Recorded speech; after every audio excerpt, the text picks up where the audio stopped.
Our Across the Aisle segment tonight, we continue with the story of the Google employee who was fired for writing a memo criticizing the company's diversity policies. If you're just joining us, the memo criticized the company's left-leaning, anti-conservative culture and called for replacing Google's diversity initiatives with policies that encourage ideological diversity instead. But instead of defending freedom of thought, liberals claim such talk is anti-woman. With me now, Democrat strategist and former Georgia State Representative LaDawn Jones. LaDawn, I'm sure you read over the 10-page memo. Were you offended by it? I wasn't offended, but I left thinking that this Google guy was not all that smart nor very experienced. Well, when I read it, I thought it was well written, and I think he made a lot of good points. And I noticed that there were just certain areas of this report that the media is focusing on right now, specifically when it comes to the gender wage gap at Google. The media, I read the full manifesto, but the media is leaning into the things that his colleagues said, the things that led to it being leaked out to the public. I'm sure there are plenty of Americans out there that may think that what he said in his manifesto was right. But as Americans, we know just through a history and our experience that a lot of those things are wrong, including the fact that the wage gap between women and men have been there for years and for centuries. Google has to be applauded for their attempt to really change the narrative and open discussion. But he has to understand that when you are at a job, there are certain boundaries you do not cross. Well, and I find it that ironic that Google would fire him over having this conversation when Google has been called out for having a gender wage gap. They're going through the legal process right now. They don't want to give up documents showing that they have an issue, but they're being sued over it. So don't you think it's a little bit hypocritical that they're scolding this employee who's coming up with solutions while they have this other issue on the other side and they don't want to address that?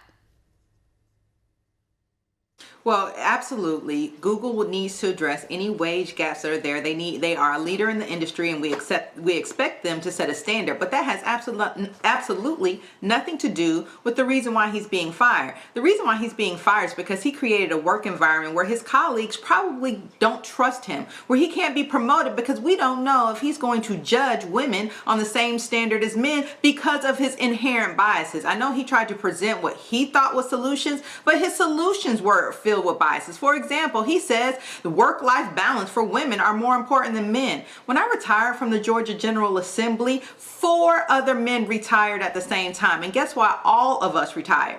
For work-life balance. Now, how is that when we have more men in the General Assembly and so many more retiring for the same reason? Can he come up with this crazy notion that these are the reasons why women are not succeeding in the tech industry? It's ridiculous, and that's why he was fired.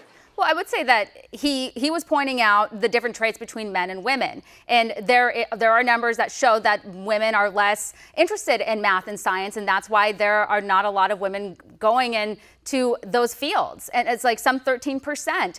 And I don't think it's wrong for him to point out the differences between men and women. Now, of course, there are women that are different than the average. And when he talks about the wage gap, you know how they actually come up with these numbers, right?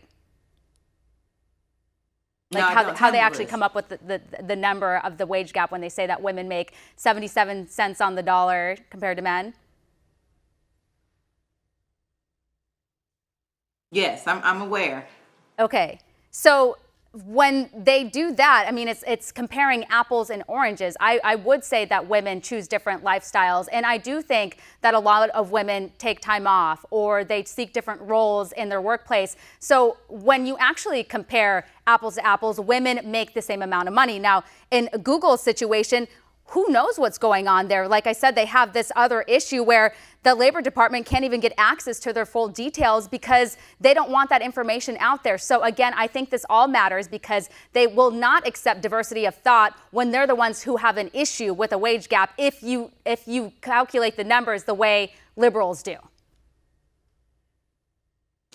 Possibly, but what Google has going on with their wage gap is completely separate and distinct from this guy who has put out this manifesto on whether or not he should or should not have been fired. The reality is women are not into science and mathematics for very different reasons, and it does not have to do with all the malarkey that he had in his manifesto. Now, there are things in his manifesto that I actually do agree with. However, overall, by and large, he was stereotyping and generalizing, and anybody with half of a brain and a degree knows you cannot put all men and all women in one category. You can't put all people of one race or certain ages or certain sexualities into one category. From the beginning, his manifesto was based on a false premise. The reason why women are not in science and mathematics is because that has not been promoted in history, because the jobs were previously excluded from them. It wasn't until the 70s that these women really got a chance to get involved into these industries. And now that they are jumping in at full speed ahead, the numbers are growing tremendously, and for him to just ignore that and pretend like that is a non-issue is ridiculous, and he needed to go.